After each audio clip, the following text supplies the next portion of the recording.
2012년 12월 23일 하나님께서 우리에게 주시는 말씀은 열왕기상 21장 5절에서 16절입니다. 구약 553쪽입니다. 열왕기상 21장 5절에서 16절 말씀을 봉독에 올리겠습니다. 그의 아내 이세벨이 그에게 나와 이르되 왕의 마음에 무엇을 근심하여 식사를 아니하나이까? 왕이 그에게 이르되 내가 이스라엘 사람 나봇에게 말하여 이르기를 네 포도원을 내게 주되 돈으로 바꾸거나 만일 네가 좋아하면 내가 그 대신에 포도원을 내게 주리라 한즉 그가 대답하기를 내가 내 포도원을 내게 주지 아니하겠노라 하기 때문이로다. 그의 아내 이세벨이 그에게 이르되 왕이 지금 이스라엘 나라를 다스리시나이까? 일어나 식사를 하시고 마음을 즐겁게 하소서. 내가 이스라엘 사람 나봇의 포도원을 왕께 드리리이다 하고 아합의 이름으로 편지들을 쓰고 그 인을 치고 봉하여 그의 성읍에서 나봇과 함께 사는 장로와 귀족들에게 보내니 그 편지 사연에 이르기를 금식을 선포하고 나봇을 백성 가운데 높이 앉힌 후에 불량자 두 사람을 그의 앞에 마주 앉히고 그에게 대하여 증거하기를 네가 하나님과 왕을 저주하였다 하게 하고 곧 그를 끌고 나가서 돌로 쳐 죽이라 하였더라. 그의 성읍 사람 곧 그의 성읍에 사는 장로와 귀족들이 이세벨의 지시 곧 그가 자기들에게 보낸 편지에 쓴 대로 하여 금식을 선포하고 나봇을 백성 가운데 높이 앉히매 때에 불량자 두 사람이 들어와 그의 앞에 앉고 백성 앞에서 나봇에게 대하여 증언하여 이르기를 나봇이 하나님과 왕을 저주하였다 하며 무리가 그를 성읍 밖으로 끌고 나가서 돌로 쳐 죽이고 이세벨에게 통보하기를 나봇이 돌에 맞아 죽었나이다 하니 이세벨이 나봇이 돌에 맞아 죽었다함을 듣고 이세벨이 아합에게 이르되 일어나 그 이스라엘 사람 나봇이 돈으로 바꾸어 주기를 싫어하던 나봇의 포도원을 차지하소서. 나봇이 살아있지 아니하고 죽었나이다. 아합은 나봇이 죽었다함을 듣고 곧 일어나 이스라엘 사람 나봇의 포도원을 차지하러 거리로 내려갔더라. 아멘.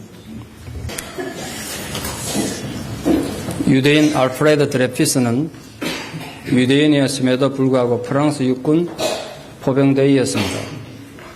1894년에 프랑스군 군사 기밀 정보가 적국인 독일군에게로 흘러가는 간첩 사건이 발생했습니다. 암호명 D로 시작하는 간첩을 찾기 위해서 프랑스군 정보부대가 수사하는 중에 이 드레피스의 첫 글자가 D이고 그가 유대인이라는 이유로 간첩으로 몰렸습니다. 재판 과정에서 그의 무죄함이 드러났음에도 불구하고 거짓 증인들의 증거에 의해서 국가 반란죄로 종신형을 선고받고 프랑스 대형인 적도부근에 가면 기이나라는 조그만 나라의 악마의 섬이라 불려지는 그 여러분 영화 빠삐용의 배경이 된 정말 고통스러운 섬에 유배당했습니다. 거짓 증언들 때문에 무지한 사람이 삶의 모든 희망을 잃어버리고 모든 근거를 잃어버리고 죽음의 섬에 유배당한 것입니다. 근데 2년이 지난 뒤 1896년 새로 정보부장이 된 피카로 중령은 이 사건을 다시 수사하는 중에 진범이 진짜 간첩은 폴란드 태생의 에스트라지 소령이라는 걸 밝혀냈습니다. 그러나 지금 와서 이걸 뒤집으면 군대 체면이 말이 아니라는 이유로 또다시 거짓 증거들에 의해서 에스트라지는 무죄로 석방되고 여전히 드레피스가 간첩으로 계속 감옥 생활을 하는 것으로 판결을 났습니다. 그 드레피스의 부인을 통해서 사건을 접했던 에밀 졸라라는 여러분 너무나 잘 아는 소설가가 그 재판 결과가 나고 이틀 뒤에 신문에다 나는 고발한다 라는 제목으로 당시 프랑스 대통령에게 보낸 긴 편지를 발표했습니다. 그 글은 이 재판의 부당성과 드레피스의 억울함을 주장함으로써 이 사건은 프랑스뿐만 아니라 전 유럽의 진실과 거짓, 정의와 불의에 대한 싸움으로 엄청나게 반향을 불러일으켰는데 이 드레피스 사건의 방향을 완전히 털어놓는 계기가 이 에밀 졸라 편지가 제공했습니다. 1898년 8월에 다시 재심이 열리긴 했습니다만 군사법원에서도 알아요. 드레피스가 무죄한 걸. 그렇다고 지금 와서 판결을 바꿀 수는 없으니까 형을 10년형으로 감해주고 무죄 석방은 안 했습니다. 대통령도 상황을 알았기 때문에 10년형 언도받은 뒤에 특권으로 그냥 특사로 풀려나긴 했지만 여전히 유지한 것으로 유지했습니다. 그래서 이 지식인들이 계속해서 요청하는 은혜로 인해 가지고 1904년에 재심이 청구되고 1906년에 가서야 재판 다시 열어가지고 드레피스 무죄가 증명되고 군대에 복직해서 계속 군생활하고 1차 대전에도 참가해서 레지옹 도네로라는 프랑스 최고 훈장까지 받다가 다른 군인들처럼 생활하다가 1935년 지병으로 숨을 거뒀습니다. 거짓 증언 때문에 아무런 죄도 없는 한 사람이 지옥 같은 삶을 살아했던 이 사건은 트레비스 사건이란 이름으로 역사 속에 진실과 거짓의 싸움의 대명사처럼 남았습니다. 굉장히 유명한 사건입니다. 법을 전공하는 학생들은 꼭 읽어봐야 될 중요한 사건입니다. 성경은 이곳에 대해 거짓 증언하는 것을 심각하게 경고하고 비판하고 있습니다. 여러분 잘 아시다시피 요셉이 감옥에 간 이유는 단 하나입니다. 누군가의 거짓 증언 때문이었습니다. 오늘 우리가 읽은 성경 본문도 거짓 증거로 무지한 사람을 죽이고 그의 재산을 빼앗는 악한 일이 기록되어 있습니다. 이스라엘 왕 중에도 가장 악한 왕이라 일컬어지는 아합 왕이 또 욕심이 얼마나 많았는지 자기 왕궁 곁에 개인의 포도밭이 그렇게 탐해놨나 봐요. 자기도 포도밭이 많았음에도 불구하고 욕심을 내고 그 포도밭 주인인 나봇에게 가서 포도밭을 팔으라고 그 사가지고 기껏 만든 게 자기 채소밭 만들겠다고. 그 나봇이 그 아름다운 포도밭 조상 대대 내려온 포도밭을 함부로 팔 수가 있겠습니까? 그 못 판다고 거부를 하니까 인간이 얼마나 덜떨어진데 왕이라는 사람이 포도밭 하나 못 샀다고 밥도 안 먹고 몸져 누워버렸어요. 그 부인의 황후 이세벨을 그 성경에도 가장 못된 여자로 등장하는 이세벨이 상황을 알고 보니 기가 차도 안 하죠. 왕이라는 작자가 포도밭 하나 못 구해가지고 몸져 누웠다고. 비웃습니다. 당신이 왕이냐고. 뭐 하는 짓이냐고. 당장 일어나 밥 먹으라고. 내가 포도밭 당장 구해줄 거라고. 그랬습니다. 그 이세벨이 등장해가지고 이 나봇을 위해 가지고 큰 잔치를 벌이고 그 상석에 앉혀놓고 계략을 꾸밉니다. 백성들 보기에는 표면적으로는 이세벨 왕후가 나봇을 굉장히 존경하고 위안하고 사랑하는 것처럼 보이게 했습니다. 그런데 두 명의 거짓 증인을 내세워가지고 두 가지 증거를 내세웠습니다. 하나는 하나님을 저주하고 왕을 저주했다는 거죠. 하나님에 대해서는 불경죄가 성립되고 왕에 대해서는 반역죄가 성립됩니다. 근데 율법에 의하면 누군가가 정언을 하면 그 정언이 사실인가 반드시 재판하도록 되어 있습니다. 그럼에도 불구하고 모든 재판 과정은 생략되고 두 명의 거짓 증언에 의해서만 나봇은 돌에 맞아 살해당하는 것으로 재판이 끝났습니다. 그러니까 이제 나봇이 죽고 나니까 포도밭 얻게 됐다고 아합이 일어나 다시 밥 먹고 기쁘게 그 포도밭으로 내려갔다는 내용이 본문의 내용입니다. 명백한 거짓 증거에 의해서 무지한 하나님 사람을 죽인 것입니다. 권력을 가진 아합과 이세벨은 자기들 욕심을 채우기 위해서 거짓 증거로 사람 죽이고도 눈 하나 깜빡하지 않았습니다. 세상 일이 자기들 마음먹은 대로 되는 줄 알았습니다. 그런데 그들이 미처 생각하지 못한 게 하나 있었습니다. 처음부터 끝까지 하나님이 보셨습니다. 하나님께 그에 대한 철저한 응징을 하시겠다고 성경에 기록되고 하셨습니다. 당사자인 아합은 전쟁터에 가서 부상을 당해서 살 수 있음에도 불구하고 전쟁이 치열한 바람에 전쟁터를 빠져나오지 못해가지고 과다출혈로 죽습니다. 그리고 그 아들 때 가서 그 아들 역시 전쟁에서 부상을 입었는데 죽고 난 뒤에 그 병거에 흘린 피를 씻은 자리가 나봇이 죽은 자리였습니다. 그 당사자인 이세벨은 반란군에 해가지고 창문에서 3층 창문 다락에서 밑으로 떠밀려져가지고 내진탕으로 죽는데 반란군이 그래도 명색이 왕인데 장례는 치러줘야 되지 않겠냐. 시체 찾아와라. 그 부하가 가보니까 그 단세에 그 짧은 시간에 개들이 와서 다 뜯어먹어버렸어요. 그 손만 남았대요. 성에 그렇게 기록되어 있습니다. 하나님께서 거짓 증언에 의해서 의인의 피를 흘린 것에 대한 대가를 그렇게 갚으셨다고 성경에 기록하고 있습니다. 우리 지금 10계명을 배우고 있는데 오늘 배울 계명이 9번째 계명, 내 이웃에 대하여 거짓 증거하지 말지니라, 이겁니다. 하나님께서는 누구든지 이웃을 위해서 법정에 증거할 때 개인의 감정에 의해서나 또는 이해관계에 의해서 거짓 증언을 못하도록 항상 진실을 증거할 것을 계명으로 주셨습니다. 이 계명으로 주셨다고요. 이런 개인적으로 가깝다고 해가지고 없던 일에만 있었던 것처럼 거짓 증언해도 안 되고 또 평소에 감정이 안 좋았다고 해서 불리하게 거짓 증언하면 안 된다는 겁니다. 내가 진실을 밝히지 않으면 누군가 선의의 피해를 입게 되기 때문에 그렇습니다. 억울한 피해자가 생기지 않도록 진실한 증언을 하는 것이 성도의 의무다. 그렇게 말씀하셨습니다. 아주 단순한 논리고 단순한 얘기입니다만, 그런데 인생을 조금이라도 살아보시면 아시겠습니다만 이게 이렇게 간단한 문제가 아닙니다. 간단한 문제가 절대로 아니에요. 왜냐하면 세상 나 혼자 사는 게 아니니까. 내가 진실을 밝히면 내가 속한 집단이 피해를 입거나 또 내가 정말 평소에 사랑하던 사람이 치명적인 상처를 받을 수 있는 그런 상황일 때도 진실을 밝힐 수 있겠냐. 예를 한번 들어볼까요? 오래전에 본 영화 제목에 뮤직박스라는 영화가 있습니다. 변호사로 승승장구를 달리던 딸이 어려움을 겪는 내용인데, 자기가 존경하는 아버지, 자기 운명의 지표고 모든 인생의 모범이 되었던 아버지가 50년 전에 독일 군에 있을 때 유대인을 학살한 전범으로 고소당합니다. 자기 보기에도 너무 억울한 거예요. 아버지도 절대로 그런 일 없다는 거예요. 자기 보기 아버지에 대한 억하심정 가진 사람들이 거짓 증거로 아버지를 모함한 것 같습니다.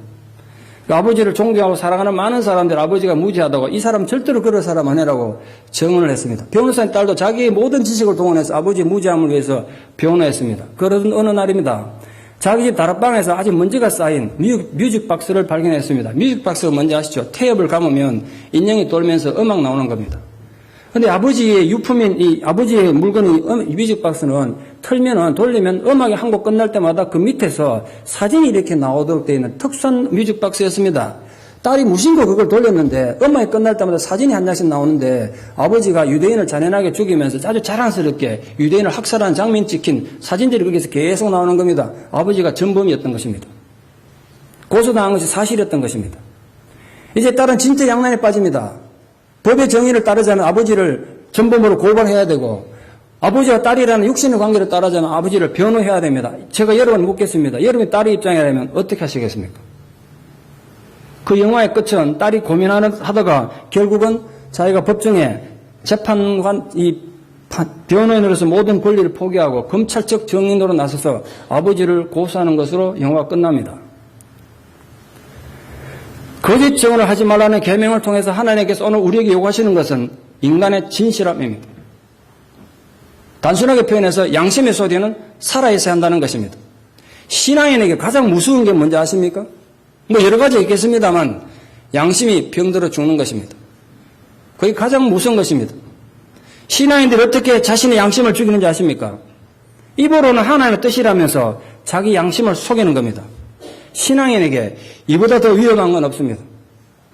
아주 작고 사소한 일에서부터 엄청나게 큰 일에 이르기까지 자칫하면 하나님의 이름이란 뜻으로 자기 욕심을 포장해가지고 자기도 속고 자기도 속아요. 이게 하나님 뜻 같아. 절대로 자기 악함이 아니라 이게 하나님의 의를 이루는 것 같은 자기 체면에 빠집니다.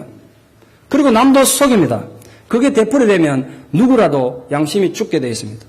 여러분 주의하십시오.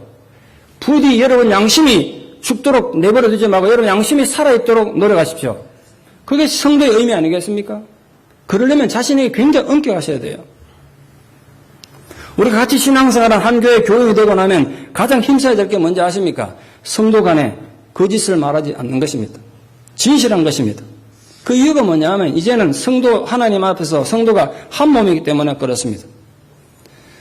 그래서 그리스도인의 관계에서 가장 조심해야 될 게 뭡니까? 바로 말입니다. 말. 이 잘못된 말, 거짓 증언이 공동체 전체를 불태워버릴 수 있기 때문에 그렇습니다. 우리가 무슨 말을 할 때 그 본인 앞에서 해야 하고 그렇지 않으면 입을 다물어야 됩니다. 이유가 뭐냐면 우리 본성이 악해서 그래요. 내가 그런 한마디에다가 내 생각을 막 덧붙여서 악을 덧붙여서 말하기가 굉장히 쉽거든요. 누구나. 우리 그렇기 때문에 본인에게 직접 말할 수 없으면 입을 닫으셔야 돼요. 우리는 그게 죄인 줄도 모르고 너무나 쉽게 저지른 죄입니다. 한마디 들은 내용에다가 자신의 많은 악을 더해서 떠벌리기가 얼마나 쉬운데요. 증언할 때 자신의 생각을 덧붙이지 않도록 주의하십시오. 그것이 오해를 불러일으키는 주요한 원인이 되고 사람을 죽이는 무서운 독이 되는 것입니다. 사실 있는 대로 말하는 것, 이 훈련이 굉장히 중요합니다. 단순한 것 같죠? 진리를, 사실을 있는 그대로 말하는 것, 얼마나 훈련이 필요한지 모릅니다. 아무나 되는 게 아니에요. 그래서 여러분, 우리가 정말 얼마나 겸손해야 되는지 모릅니다. 정말 겸손할 필요가 있어요. 진실을 말하기 위해서, 양심의 소리가 살아있기 위해서. 거짓말을 제대로 다스리지 못하면 그게 제2의 천성이 되어서 거짓말하는 게 아주 자연스럽게 됩니다. 조금은 불리해지면요, 본능적으로 자기 책임을 면하고 남에게 책임을 떠넘기기 위해서 자연스럽게 거짓말합니다. 아무리 양심의 가책도 없이. 그게 천성이 되면 정말 고치기 힘들어져요. 평소에 우리가 경건의 훈련을 얼마나 신경 써야 되는지 우리에게 경고해 주는 부분입니다. 경건의 훈련 해야 될 게 많지 않습니까? 기도도 열심히 하시고 찬양도 하시고 성경도 열심히 보실 때 특히 여러분 정직하게 살기 위해서 거짓말을 하지 않기 위해서 훈련하십시오. 그런 교회가 돼야 됩니다. 근데 그 거짓말은 도대체 어디서 온 거겠습니까? 왜 인간이 거짓말합니까? 이유가 뭘까요? 이유가 물론 많겠죠. 그런데 인간의 생애 처음으로 하게 된 거짓말 있지 않겠습니까? 여러분 기억하는 한 최초로 했던 거짓말이 뭡니까? 싸놓고 안 샀다고 우긴 적 없습니까? 엄마한테. 어릴 때 최초로 거짓말하게 된 이유가 뭘까요? 그리고 죽을 때까지 마지막 숨이 끊어질 때까지 거짓말로부터 자유롭지 못한 이유가 뭘까요? 이유는 똑같은데 불안과 두려움 때문에, 공포 때문입니다. 그 심리학에서 이렇게 가르치고 있습니다. 인간이 두려움 때문에, 공포 때문에 거짓말을 한다. 인간은 자기가 이런 저질러 놔놓고 그 결과를 받아들일 수 없기 때문에 결과를 부정합니다. 그 자기 부정하는 거예요. 그 자기 합리화합니다. 저희는 내가 하지 않았다고. 우리 모두 어렸을 때 그런 거짓말 해와서 지금까지 반복하고 있는 게 사실이지 않습니까? 불행한 것은 어떤 사람들은 그 거짓말이 너무 익숙하게 몸에 배었다는 사실입니다. 그 자기 필요에 의해서는 거짓말하는 것이 너무 자연스럽고 익숙합니다. 그러다 보니까 마음에 평화가 없습니다. 거짓을 말하는 마음에 어찌 평화가 있겠습니까? 언젠가 이게 탄로나지 않을까? 언젠가 사람들이 내 정체를 알진 않을까? 두려움 속에 평화를 잃어버린다고요. 또한 악한 의도, 그 악의에서 나오는 거짓말이 있습니다. 이 악한 의도는 그 악한 의도로 남을 괴롭히는 악한 의도로 있는 말 없는 말로 수근거리고 남에게 악한 소문을 떠들어대는 것만큼 천한 일이 없다고 바울이 경고하고 있습니다. 바울은 악의에 찬 소문을 퍼뜨리고 수근거리는 것을 사단의 열매로 갈라디아서에서 설명하고 있습니다. 사단의 열매라는 거죠. 여러분 소문을 좋아하고 가십을 너무 좋아하고 악의에 찬 거짓말하는 건 성경에서 준엄하게 비판하고 있다는 걸 기억하셔야 됩니다. 우리가 성도니까. 많은 거짓말이 또 부주의에서 시작합니다. 자기가 생각 없이 말했는데 나중에 보니 그게 거짓말이에요. 그런 경우 허다합니다. 주로 어린아이들이 그런 실수 저지릅니다. 그래서 아이들에게 채찍을 들도 어떻게든 아이를 단하게 나무라고 바로잡아야 되는 건 거짓말 할 때입니다. 거짓말은 그냥 넘어가면 안 되는 거예요. 왜냐하면 한번 진실에서 탈선하게 되면 그 거짓을 멈추기가 힘들어지기 때문에 그렇습니다. 여러분 거짓말을 하지 않고 진실을 말하는 걸 당연한 일이다. 성도가 그건 당연한 일이라 생각할지 모르겠습니다만 진실을 말한다는 게 얼마나 힘든지 아십니까? 이건 정말 훈련으로만 가능한 거예요. 그것도 매우 힘든 훈련입니다. 매우 힘든 훈련. 어쩌면 거의 불가능에 가까운 훈련일지 몰라요. 저절로 되면 얼마나 좋겠습니까? 다시 말합니다. 인간은 태어날 때부터 거짓을 말하는데 익숙하지 진실을 말하는데 절대 익숙하지 않습니다. 훈련하고 훈련의 결과로 되는 거라고요. 만약에 여러분이 지금까지 한 생애 신앙생활에 오면서 지금 여러분은 커가지고 어른이 되고 사업을 거창하게 하더라도 정직하게 진리를 말하는 훈련이 안 되었다면 여러분 거짓말쟁이라고요. 거짓은 너무 익숙해 있는 거예요. 거짓말은 자연스럽게 나오는데 정의롭게 양심을 걸고 양심의 소리에 귀 기울이는 게 힘든 거예요. 훈련이 필요합니다. 자만에서 나오는 거짓말이 있습니다. 인간은 누구나 자기 개인적인 경험을 얘기할 때 자칫하면 실제보다 과장하기 쉽습니다. 누구나 그렇지 않습니까? 하다 보면 과장해. 조그마한 지렁이 하나 잡아놓고 용을 잡았다 그런다고요. 되게 그렇잖아요. 젊은 애들 경우는 영웅심리 때문에 자기가 하지도 않은 나쁜 일을 했다고 또 과장하는 경우도 많습니다. 놀랍게도 인간이 자기 자신에 관해서 진실을 말하는 게 참 어렵습니다. 자기 자신에 대한 진실을 말하기 그렇게 어려워요. 또한 이익을 위해서 하는 거짓말이 많습니다. 우리는 그런 거짓에 사실 둘러싸여 있습니다. 많은 선전 광고가 좋은 예입니다. 광고만 보면 전부 미인이 되고 전부 건강하고 전부 행복할 것 같아요. 실제 그러냐 말이에요. 그러니까 거짓말은 치명적인 약점이 있습니다. 스스로 자멸 한다는 약점. 왜냐하면 결코 모든 사람들이 그런 과장을 끝까지 믿을 수는 없기 때문에 그렇습니다. 우리 신앙인도 인생에서 성공하고 싶어 합니다. 성공하셔야 되죠. 그런데 여러분 잊지 마십시오. 진실을 왜곡하고 양심의 소리를 외면하고 신앙에는 절대로 진정한 성공, 하나님 인정하는 성공을 이룰 수 없습니다. 특히 진실을 자신에게 유리하도록 약간 왜곡시키는 일은 너무나 흔히 일어나는 거짓말입니다. 그런데 아십니까? 그 반쪽 진리만큼 위험한 건 없습니다. 완벽한 거짓, 철두철미한 거짓보다 더 위험합니다. 왜냐하면 그 거짓 속에는 진실도 들었기 때문에 그 진실의 부분만 강조하면서 거짓을 살짝 감추니까 사람이 속아 넘어가요. 이단이 그래서 무섭습니다. 여러분 사실을, 진리를 그대로 받아들여서 그대로 이해하고 그대로 남에게 얘기하면 좋은데 거기다 자기를 꼬아버린다, 자기 걸로. 그런 일이 얼마나 흔히 일어나는지 모른다고요. 자기 자신에 대한 거짓말이 있습니다. 자신에 대해서 엄격하게 정직하게 얼마나 어려운지 우리 모두 다 경험을 통해 알고 있습니다. 로버트 벤슨이라는 신학자는 자기 자신을 좀 객관적으로 바라볼 수 있는 힘을 달라고 하나님께 정말 기도 많이 했습니다. 자기 객관화 훈련. 여러분 기도 없이 뭐 되는 일이 있겠습니까? 특히 우리 신앙에는 모든 일에 기도 없이는 아무것도 되는 일이 없습니다만 다른 기도 많이 하셔야겠습니다. 특히 여러분 정직하게 살게 해달라고 기도하셔야 합니다. 양심의 소리에 귀 기울일 수 있는 양심에 민감한 자가 되도록 살기 위해서는 기도하셔야 합니다. 기도 없이는 안 된다고요. 내가 나를 정직하게 볼 수 있는 힘을 달라고 정말 기도하시기를 축원합니다. 기도하셔야 돼요. 자기에 대해서 누구나 사실 알고 있습니다. 그런데 아무리 훌륭한 인격을 가진 사람이라도 현실의 자기가 아닌 이상화된 자기 모습을 봅니다. 무슨 말이냐면 자기 모습은 좀 이렇게 생겼는데 자기 생각은 자기가 이렇게 생긴 것 같아.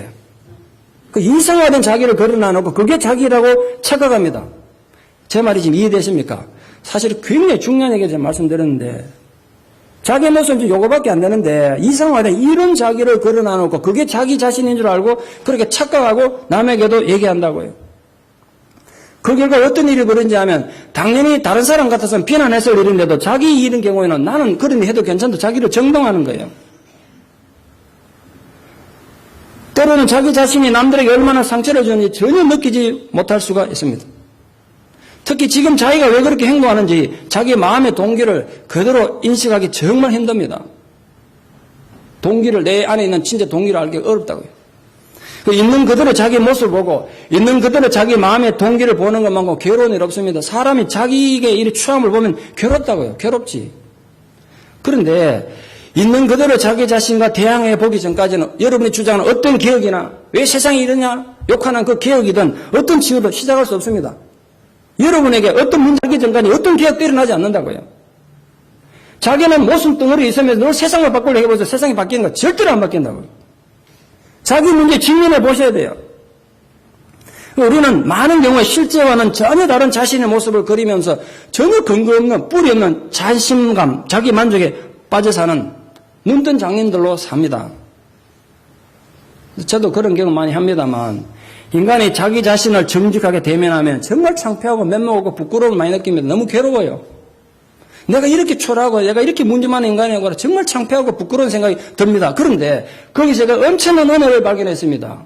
인간이 자기 자신을 진실되게 직면하고 그 창피하고 면목 없는 그 모습이 바로 하나님 은총으로 나아가는 지름길이라는 사실. 하나님 은총을 진실되게 만나는 유일한 길이라는 사실. 그거 없이는 하나님을 못 만나는 거예요. 원래 베를린 국제영화제에서 최고 작품상인 황금곰상을 받았던 영화 시민과 나들의 별거라는 인한 영화가 있습니다. 흥미주의의 할리우드 오락영화에서는 좀처럼 볼 수 없는 인생의 깊은 철학을 다룬 정말 보기 드문 우수한 영화입니다. 이번 성탄절 연휴에 기회 되시거든 시민과 나들의 별거 인터넷 통해 한번 보시기를 권합니다. 영화는 좀 복잡한 영화입니다.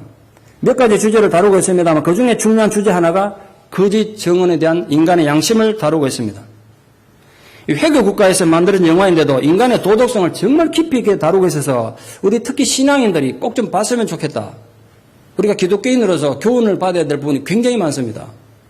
그 복잡한 영화의 필요한 부분을 간략하게 좀 소개하면 이렇습니다.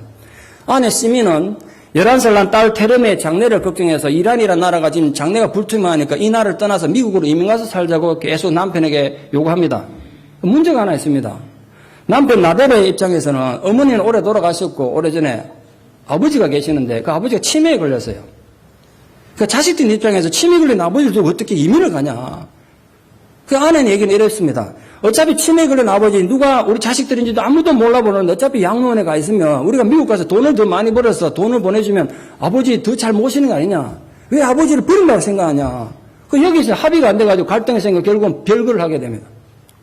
그 시민의 아내가 남편을 따라서 별거하러 가버려요.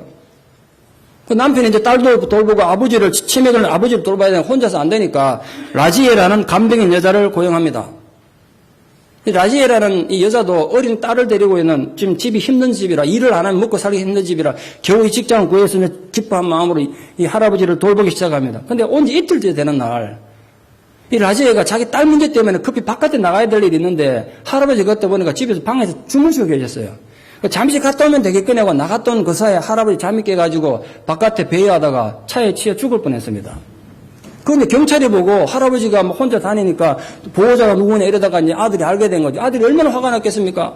아버지 돌봐달라고 돈까지 줘가지고 데려놨는데 이 여자 때문에 자기 아버지 죽을 뻔했다. 화가 나서 당장 그 자리에 해고를 했겠죠. 근데 이 라지의 입장에서 여기 잘려나면 지금 당장 자기들을 가족이 굶으니까 한 번만 용서해달라고 내가 나쁜 마음으로 절대로 그런 거 아니라고 밀어내도 안 나갑니다. 근데 라지에가 처음에는 얘기하다 안 되고 화가 나서 이 여자를 떠밀었어요. 아파트에서 계단을 확 떠밀었다가 그리고 문을 쾅 닫았거든요. 그런데 며칠 뒤에 이 라지 여자가 임신을 하고 있었는데 유산당했다고 남편으로부터 살인죄로 고소를 당합니다. 이란에서는 아이를 유산시키면 살인죄로 고소당하더라고요. 그러니까 이 나대로 입장에서 너무 억울한 거야. 나는 그 여자가 임신한 사실도 몰랐고 설령 임신했다고 해서 내가 그렇게 완전히 떠밀어서 계단에 자빠진 것도 아니고 그냥 내려갔는데 어떻게 임신해야 되냐. 나는 무죄하다고 주장합니다. 근데 재판하는 동안에 이 남자가 임신한 여자를 떠밀었다는 소문이 퍼지면서 온갖 욕을 먹기 시작합니다. 명예가 심하게 손상됐습니다. 근데 실제로 이 여자가 임신한 걸 몰랐던 건 아니거든요. 이 라지에가 자기 딸에게 내가 지금 아이를 가졌다 얘기하는 걸 지난번 듣긴 들었단 말이에요. 근데 이것까지는 재판하면서 밝혀지니까 자기가 막 파렴치범으로 막 몰립니다. 제가 여자가 아이를 배웠다는 알았더라도 내가 그렇게 했다고 해서 이 여자가 유산했다 나 인정 못한다 억울해서 나 인정 못한다 그러니까 변호사도 검사도 자꾸 이게 문제가 꼬여봐야 당신한테 피해가 가고 좋을 거 없으니까 돈을 주고 보상하고 합의하라고 종용합니다. 처음에는 완강히 거부하다가 돈도 없지만 감옥 가면 모든 걸 잃게 될 거니까 결국은 합의하고 보상금을 주기로 합니다. 근데 조건 하나 내세웁니다. 자기가 너무 억울하니까. 어떤 조건이냐면 회교도 성직자들 앞에 가가지고 피해자 라지에가 코란에 손을 얹고 내가 정말 떠밀어서 유산된 거 맞다고 증언하면 자기 돈 주겠다는 거예요. 아, 좋다고. 검사도 변호사도 합의해가지고 이제 드디어 합의한 날이 됐습니다. 피해자 집에 사람들 모였습니다. 검사도 오고 변호사도 오고 양쪽 가족이 다 모여서 마주 앉아서 합의를 하게 됐습니다. 먼저 나더러가 자기 때문에 유산된 것에서 정중히 사과하고 돈보따를 바닥에 내려놨습니다. 이제 라지에가 코란에 손만 얹고 저 남자가 떠밀어서 나 유산했습니다. 그럼 모든 끝나는 상황입니다. 근데 라지에가 정언을 안 하고 손님들이 왔으니까 차를 대접해야 된다. 일어나더니 부엌으로 갔는데 오지를 않는 거야. 10분, 20분이라도. 그 남편이 답답해가지고 왜 오지 않냐고 하니까 나 이 뜻밖의 소리 합니다. 남편한테 라지에가. 사실은 내가 3일 전부터 배가 아파서 유산한 것 같은데 저 남자가 떠밀어서 유산 안 한 것 같은데 내가 어떻게 저 남자 때문에 유산당했다고 코란에 손을 놓고 증언하냐 이거야. 나 못한다 이거야. 왜냐면 코란에 하면 그 코란의 그 부분 내용만은 성경과 똑같은 내용이라고요.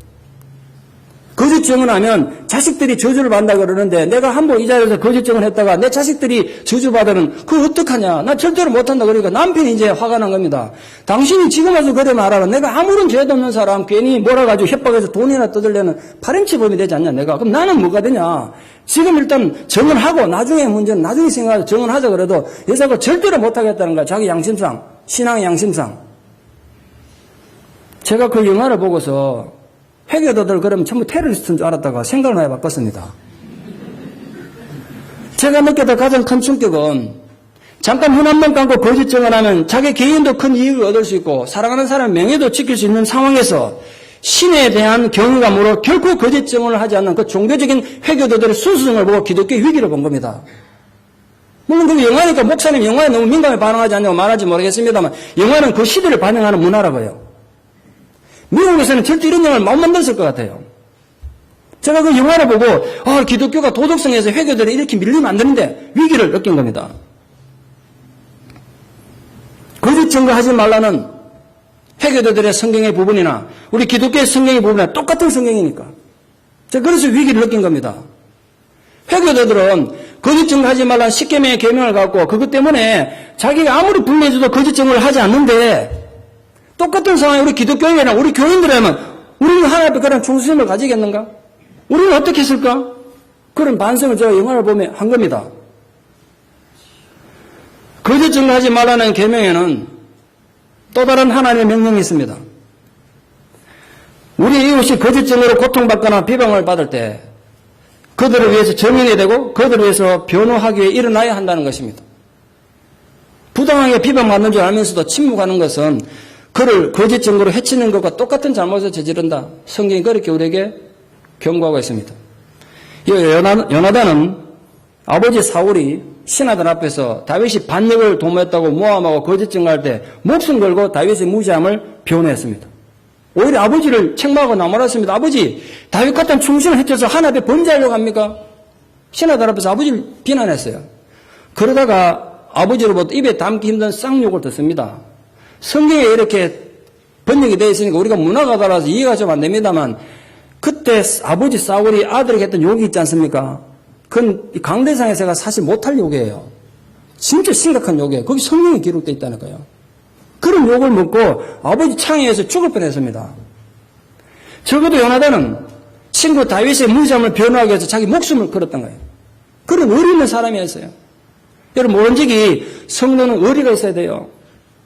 그래야 양심을 지킬 수 있어요. 제가 생각했습니다. 앞으로 교회 일꾼 뽑을 때 누구를 뽑을까 헷갈려하지 말고 실력은 다 거기서 거기 아닙니까? 누가 의리가 있는가 이것만 좀 보십시오. 사람 모름지기 의리가 있어야 돼요. 성도가 얼마나 비겁한데 사람들이. 의리가 있으려면요 비겁하지 말아야 되거든요. 사람이 살다 보면 너무 의리도 없고 비겁하고 그래 살지 않습니까?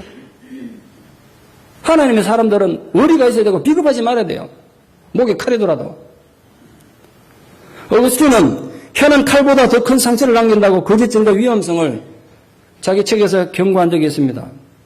몸에 입은 상처야 어떤 의사도 고칠 수 있지만 혀로 입힌 상처는 어떤 의사도 치료 못한다는 거야.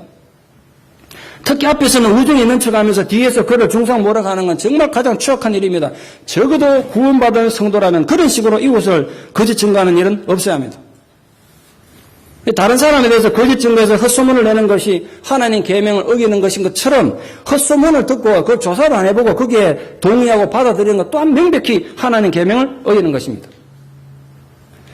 남을 모함하는 자는 한꺼번에 세 사람에게 상처를 줍니다. 우선 비방하는 그 당사자에게 상처를 주고 또 그 비방을 듣는 사람 마음에 비방의 대상이 되는 사람에게 괜히 까닭없이 미운 마음을 불러일으켜서 그 사람에게 상처를 주고 비방하는 본인의 영혼을 죽임으로 자신에게 영혼을 파괴합니다. 17세기 런던에서 가장 뛰어난 설교가로 이름을 날렸던 토마스 왓슨은 위증하는 사람은 마귀의 배설물이다 이렇게 말했습니다. 여러분 끔찍하지 않습니까? 신하인이 기껏 한다는 짓이 마귀의 배설물 같은 짓을 하다니.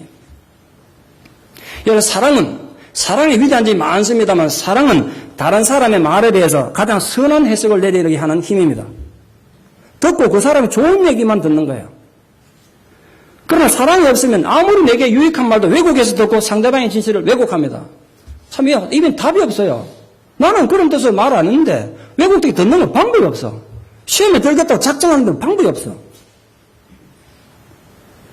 복음을 전하는 일을 생명보다 귀하게 생각했던 바울도 평생 동안 많은 모함과 거짓 때문에 고생을 많이 했습니다. 많은 내용이 성경에 기록되어 있습니다. 하나만 예를 들면 로마서 3장 8절에 이런 내용이 있습니다. 바울이 선을 이루기 위해서라면 악을 행해도 좋다 이렇게 가르쳤다는 거예요. 바울이 언제 그를 가르쳤습니까? 근데 사람들이 그러고 욕하고 다닌다고 답답한 마음을 바울에게 쓰고 있습니다. 바울의 말씀을 듣는 사람들이 사랑이 없으니까 바울의 말씀을 왜곡되게 들었기 때문에 그런 악평이 퍼져나갔겠죠.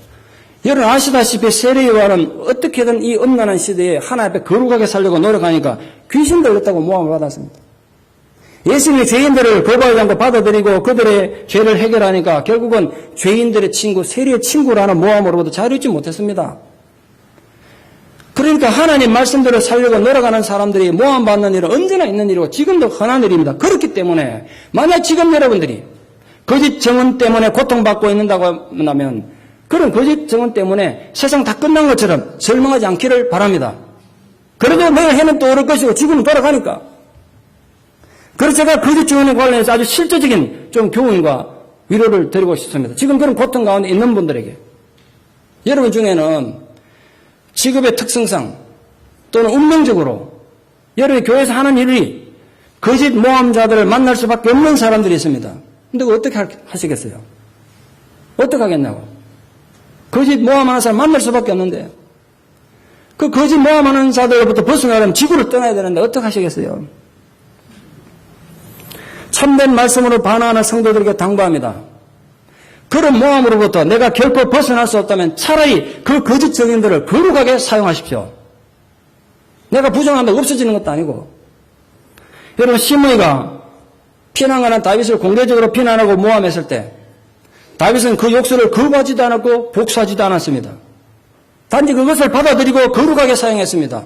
가만 놔둬라. 여호와께서 지금 저 사람에게 나를 저주하라고 하셨기 때문이다. 이래 받아들였다는 거예요. 그러므로 여러분이 중상모략을 당하거나 억울한 모함을 당할 때 여러분들이 그들에게 복수할 입장도 못 되고 그렇다고 그것도 모함을 무시할 수도 없다면 차라리 그것을 거룩하게 받아들이고 활용하십시오. 어떻게 해요? 혹시 하나님께서 아직도 내게 회개할 죄가 있어서 저 악한 사람들 입을 통해서 지금 나를 모함받게 하시는 거 아닌가 돌아보십시오. 혹시 나도 저 사람들처럼 예전에 다른 사람을 중상모략하지는 않았는가? 자신을 돌아본다면 얼마나 영적 성숙에 도움이 되겠습니까? 영적 성숙에 도움이 될 뿐 아니라 인간관계에서도 얼마나 큰 성숙을 가져오겠습니까? 그런 축복이 여러분이 있기를 축원합니다. 덧붙여서 여러분을 격려하고 싶습니다. 만약 여러분이 거짓 모함을 받고 중상모략을 당한다고 해도 여러분 자신이 여러분의 문제하다는 걸 알고 있다면 너무 괴로워하지 마십시오. 흘러가게 두십시오. 이 또한 지나가리라. 이 또한 지나가리라. 여러분의 선한 양심이 정인이 되게 하십시오. 여러분의 선한 양심은 모든 거짓 정보를 대항할 수 있는 가장 강력한 성벽이 될 것입니다.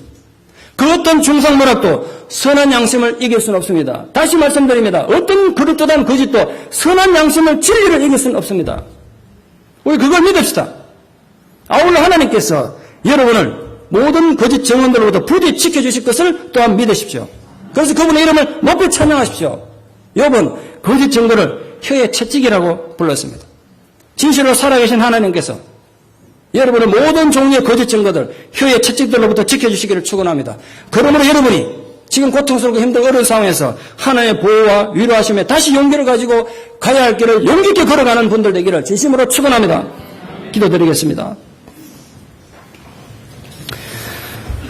하나님 아버지의 크신 은혜와 사랑을 진실로 감사드립니다.